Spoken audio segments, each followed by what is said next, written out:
வணக்கம் அன்பர்களே. அஸ்ட்ரோசிரி சேனல் வாயிலாக நான் உங்கள் அஸ்ட்ராலஜர் டாக்டர் சதீஷ். துலாம் ராசி அன்பர்களுக்கு இந்த சித்திரை மாதம் எப்படி இருக்கும் அப்படின்னு பார்க்கும் பொழுது உங்க ராசிநாதன் என்று சொல்லக்கூடிய சுக்கிர பகவான் உச்ச பலம் பெற்று வலிமையா இந்த மாதத்தினுடைய தொடக்கத்திலே இருக்கார்.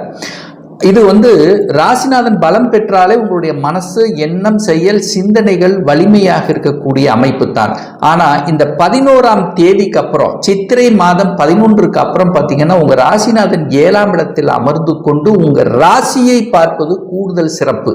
அப்ப ராசிநாதன் உங்க ராசியை பார்க்கின்ற காரணத்தாலும் லாபஸ்தானத்தின் அதிபதியாக இருக்கக்கூடிய சூரியன் உச்ச பலம் பெற்று உங்க ராசியை பார்க்கிறார். அப்போ நிச்சயமா எந்தெந்த விஷயங்கள் கடந்த மாதத்தில் தடைபட்டு கொண்டிருந்ததோ, எதையெல்லாம் செயல்படுத்த முடியாமல் தவித்து கொண்டிருந்தீர்களோ அதை எல்லாமே எடுத்து செய்து வெற்றி பெறக்கூடிய ஒரு நல்ல மாதமாக அமையும். அப்ப மனதில் இருந்து வந்த குழப்பங்கள், அதாவது இது செய்யலாமா அதை செய்யலாமா, எது செய்தால் நன்று அப்படி என்கிற அந்த ஞானோதயத்தை கொடுக்கக்கூடிய ஒரு நல்ல மாதமாக அமைகிறது. மனதில் உற்சாகத்தை பிறக்கும். சூரியன் பார்க்கறதுனால தன்னம்பிக்கை பெருகும். ஒரு மனிதனுக்கு தன்னம்பிக்கை என்பது ரொம்ப அவசியம் அல்லவா?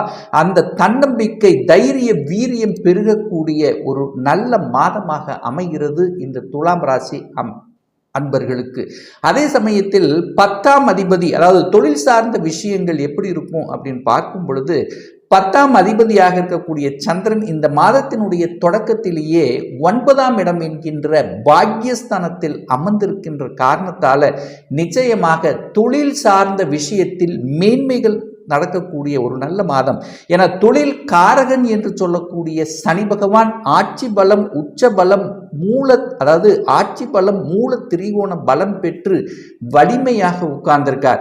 அப்போ இந்த துலாம் ராசி அன்பர்களுக்கு யோகத்தை தரக்கூடிய ஒரு கிரகம் அப்படின்னா அது சனி பகவானை சொல்லணும். அந்த சனி பகவானுடைய பார்வை 11ஆம் இடமான அந்த லாபஸ்தானத்தின் மீது பதிகின்ற காரணத்தாலும் அந்த லாபஸ்தானத்தின் அதிபதியாக இருக்கக்கூடிய சூரியன் உச்ச பலத்தோட வலிமையாக இருந்து உங்க ராசியை பார்க்கின்ற காரணத்தால தொழில் சார்ந்த விஷயத்தில் நீங்கள் எடுக்கக்கூடிய அத்தனை முயற்சிகளும் பலிக்கக்கூடிய தன்மை, தொழிலில் அபிவிருத்தி செய்யக்கூடிய யோகம். தொழில் இதுவரைக்கும் ஒரு லாபம் கிடைக்கலன்னா நிச்சயமா இந்த மாதம் 4 காசு சேர்த்தக்கூடிய லாபத்தை அனுபவிக்கக்கூடிய தன்மை. வேலையில் இருப்பவர்களுக்கு ஒரு நல்ல வேலை கிடைக்கல, வேலையில் செட்டில் ஆகல, வேலை மாறணும் என்கின்ற எண்ணத்தில் இருக்கின்றவர்களுக்கு நல்ல ஒரு மாற்றல் கிடைக்கக்கூடிய ஒரு அற்புதமான ஒரு மாதமாக அமைகிறது. அதே சமயத்தில் குரு பகவான் பார்த்தீங்கன்னா இந்த மாதம் 18 சித்திரை 18, அதாவது மே மாதம் 1ஆம் தேதி 8ஆம் இடத்துல குரு பகவான் மறைகிறார். அதாவது உங்க ராசிக்கு 6க்குரியவன், அதாவது எதிர்ப்பு பகையை சொல்லக்கூடிய அந்த 3க்கும் 6க்குரியவனான அந்த குரு பகவான் 8ஆம் இடத்தில் அமர்ந்து கொண்டு 8ஆம் இடத்தை புனிதப்படுத்துகிறார். அப்போ 8ஆம் இடம் என்பது என்ன? நீங்கள் வெளிநாட்டுக்கு செல்லக்கூடிய யோகத்தை தரக்கூடிய அமைப்பு. அப்போ தொழில் சார்ந்த விஷயங்கள், அந்நிய தொடர்புகளை உருவாக்கும், வெளிநாட்டு தொடர்புகளை உருவாக்கும்.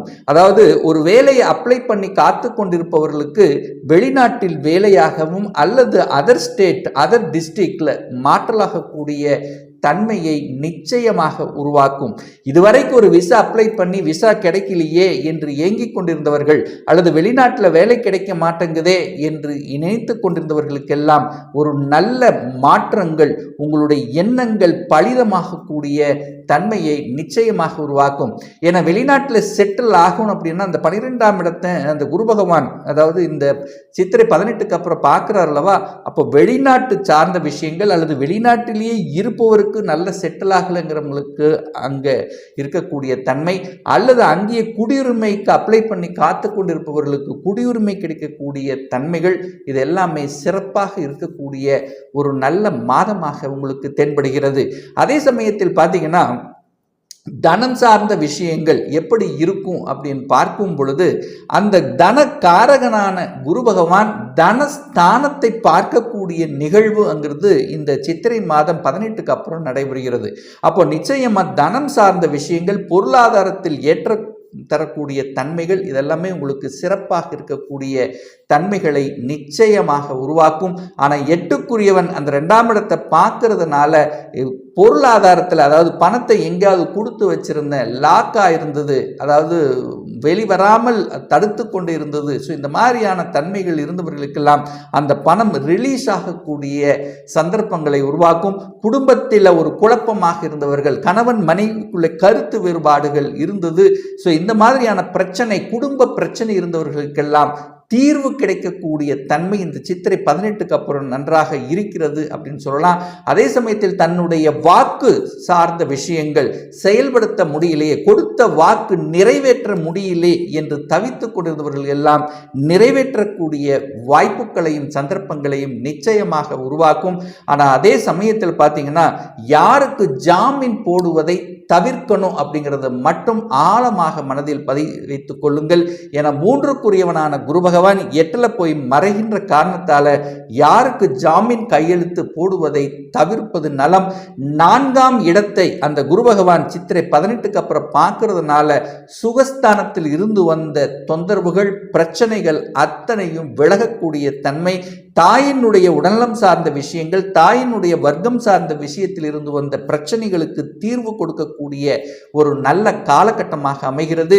அதே சமயத்தில் ஒரு வீடு வாங்க முடியலையே, ஒரு இடத்தை கூட வாங்க முடியலையே, ஆனா பணம் இருக்கிறது, ஆனா ஒரு சரியான லொகேஷன் அமையும் இல்லையே. ஸோ இந்த மாதிரி வீடு வாங்கக்கூடிய விஷயத்தில் பல குழப்பங்கள், தடைகளை சந்தித்து கொண்டிருந்த இந்த துலாம் ராசி என்பர்களுக்கு நிச்சயமாக இந்த மாத இறுதியில் ஒரு நல்ல தீர்வை கொடுக்கக்கூடிய ஒரு அற்புத மாதமாக அமைகிறது. படிப்பு சார்ந்த விஷயத்தில் இருந்து வந்த தடைகள் விலகும்.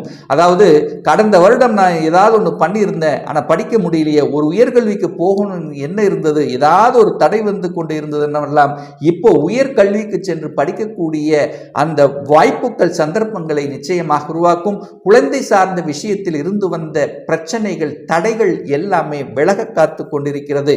என 5க்குரியவன் 5ஆம் இடத்திலேயே வலுப்பெற்றிருக்கிறதுனால பூர்வீகம் சார்ந்த விஷயத்தில் இருந்து வந்த பிரச்சனைகளுக்கு தீர்வு கொடுக்கக்கூடிய ஒரு நல்ல மாதமாகவும், குழந்தைகளினுடைய நலன்கள் திருப்திகரமாக இருக்கக்கூடிய தன்மை. 5ஆம் இடம் என்பது பதவியை குறிக்கக்கூடிய இடம் அல்லவா. ஒரு சிலருக்கு எதிர்பாராத விதத்தில் பதவி கிடைக்கக்கூடிய தன்மையும், அரசு சார்ந்த விஷயத்தில் இருந்தவர்களுக்கு அதிகாரம் சார்ந்த விஷயத்தில் நல்லவைகள் நடக்கக்கூடிய தன்மை. என 11ஆம் அதிபதியாக இருக்கக்கூடிய சூரியன் உச்ச பலத்துடன் வலிமையாக இருக்கிறதுனால தகப்பன் மூலியமாக நல்லவைகள் நடக்கக்கூடிய தன்மை, அரசாங்க காரியங்கள் அத்தனையும் வெற்றி பெறக்கூடிய தன்மை, பதவி, அதாவது உயர் பதவியில் இருக்கிறாங்க பார்த்தீங்களா, அவர்கள் என்ன எண்ணங்கள் நிறைவேறணும் அப்படின்னு நினைக்கிறீங்களோ அந்த எண்ணங்கள் நிறைவேறக்கூடிய தன்மைகள், அரசியல் இருப்பவர்களுக்கு அனுகூல வாய்ப்புகள் தரக்கூடிய தன்மைகள், இதெல்லாமே நன்றாக இருக்கு அப்படின்னு சொல்லணும். அதே சமயத்தில் கலைத்துறையில் இருப்பவர்களுக்கு புதிய வாய்ப்புகள், புதிய ஒப்பந்தங்கள் கிடைக்கக்கூடிய தன்மை, தொலைக்காட்சி நிருபர் இந்த மாதிரியான தன்மைகள் இருக்கின்றவர்களுக்கும் சரி, அல்லது அழகு கலை சம்பந்தப்பட்ட துறையில் இருப்பவர்களுக்கும் கூடுதல் வளர்ச்சியை கொடுக்கக்கூடிய ஒரு நல்ல மாதமாக அமைகிறது.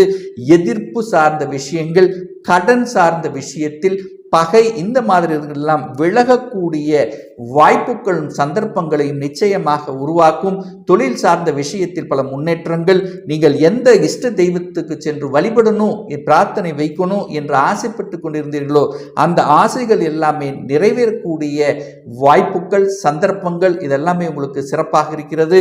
ரிசர்ச் சம்பந்தப்பட்ட துறையில் இருப்பவர்களுக்கு இப்போ இந்த மாதம் ஒரு எழுச்சி, ஒரு கண்டுபிடிப்பு, இதெல்லாமே உங்களுக்கு அனுகூல வாய்ப்புகளை தரக்கூடிய தன்மை.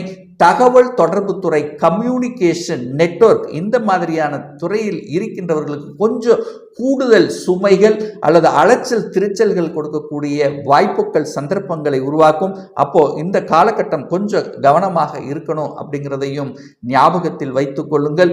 ஒரு நல்ல தெய்வ வழிபாடு அப்படின்னு எடுத்துக்கொண்டால் இந்த துலாம் ராசி அன்பர்களுக்கு அப்படின்னா, குரு பகவான் 8ஆம் இடத்துல போய் மறைகின்ற காரணத்தால ஒவ்வொரு வியாழக்கிழமை என்று தட்சிணாமூர்த்தியை சென்று வழிபடும் போது நிச்சயமாக இந்த அதாவது கடன் சார்ந்த விஷயங்கள், பொருளாதாரம் சார்ந்த விஷயங்கள், குழந்தை சார்ந்த விஷயத்தில் இருந்து வந்த அத்தனை பிரச்சனைகளை தீரும்ங்கிறதுல எந்தவித மாற்று கருத்தும் கிடையாது.